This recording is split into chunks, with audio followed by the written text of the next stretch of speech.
की ज़ात ने शुहदा को ज़िंदा करार दिया है और ये कि वो अपने परवरदिगार के यहाँ से रिज़्क़ पाते हैं और हमें हुक्म दिया है कि उनके मुर्दा होने का ख्याल करना। तो शहीद ज़िंदा होते हैं,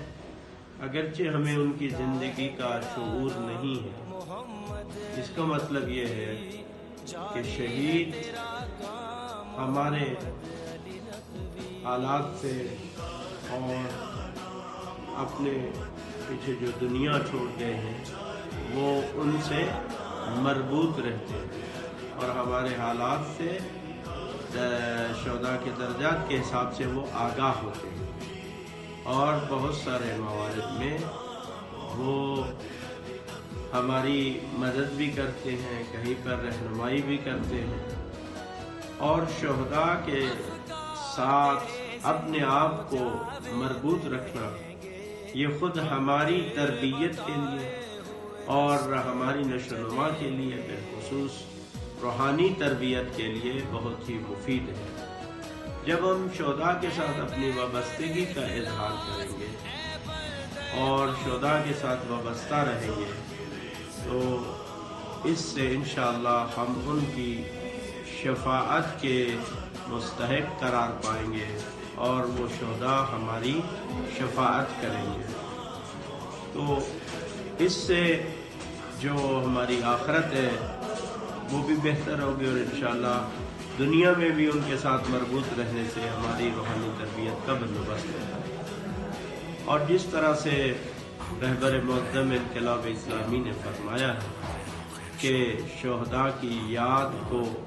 ज़िंदा रखना शहादत से कमतर नहीं है और शुहदा की याद को ज़िंदा रखना, शुहदा से मरबूत रहना, उनके तज़किरे को ज़िंदा रखना और उनके हवाले से इस तरह के प्रोग्रामात को मुनाक़िद करना हमारे लिए जहाँ सवाब और अज्र का बाइस है, वहाँ पर हमारी जो आइंदा नस्ल है उनके लिए भी मुफीद है। जब वो शुहदा से वाबस्ता होकर शुहदा के हालात से आगाह होते हैं तो उनके अंदर भी एक मोटिवेशन पैदा होती है, जज्बा पैदा होता है। और इससे बढ़कर ये कि जब हम शुहदा के हालात से आगाह होते हैं तो हमारे लिए एक हुज्जत तमाम होती है, हमारे लिए एक आइडियल शख्सियत हमें मिलती है, हमें मॉडल मिलते हैं, हमें नमूना अमल मिलते हैं कि ये शख्सियात हमारे दरमियान में रहती थी और हमारे साथ ज़िंदगी गुजारती थी, लेकिन वो किस तरह से इस मकामात पर पहुँच गए और इस आला तरीन जो मकसद है शहादत, उसको उन्होंने किस तरह से पा लिया। शहीद डॉक्टर मोहम्मद अली नकवी जो कि हमारे इस मुल्क के पाकिस्तानी तशय्युअ की एक अजीम शख्सियत थे, जिन्होंने मिल्लत की बेइंतहा खिदमत की, मिल्लत के शऊर व आगाही को बेदार करने के लिए इन्होंने बहुत ज़्यादा काम किया और बिलखुसूस नौजवानों को उन्होंने मुतहर्रिक किया और बिलाशुबा नौजवानों की उन्होंने क़यादत की है। तो ऐसा शहीद जो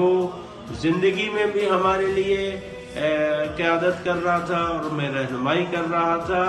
उस शहीद के साथ वाबस्ता रहना हमें उनके शहादत के बाद भी रहनुमाई फराहम करता है और हमारे लिए तक़वियत का बाइस होता है। रूहानी तौर पर हमें ये शहीद जो है वो मजबूत करते हैं और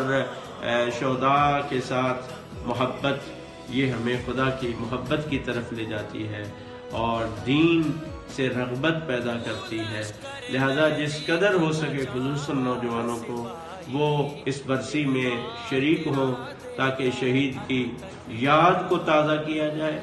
शहीद के साथ अपनी अकीदत व वाबस्तगी का इजहार किया जाए और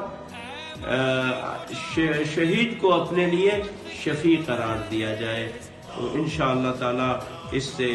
नौजवानों के अंदर एक मोटिवेशन, जज्बा, तहर्रुक, आगे बढ़ने का जज्बा और कुछ कर गुजरने का जज्बा नौजवानों के अंदर पैदा होता है और वो तरक्की की तरफ जाते हैं और तरक्की की तरफ कामज़न होते हैं। अल्लाह ताला से दुआ है कि खालिक़ कायनात हमारे इन शुहदा के दर्जात को बुलंद करे خصوصاً شہید ڈاکٹر محمد علی نقوی کے درجات عالی ہیں، اللہ تعالیٰ اور زیادہ ان کے درجات کو بلند کرے، ہمیں شہداء کے حقوق ادا کرنے کی توفیق عطا فرمائے، شہداء کی یاد کو شایان شان طریقے سے منانے کی ہمیں توفیق عطا فرمائے۔ والسلام علیکم ورحمۃ اللہ وبرکاتہ۔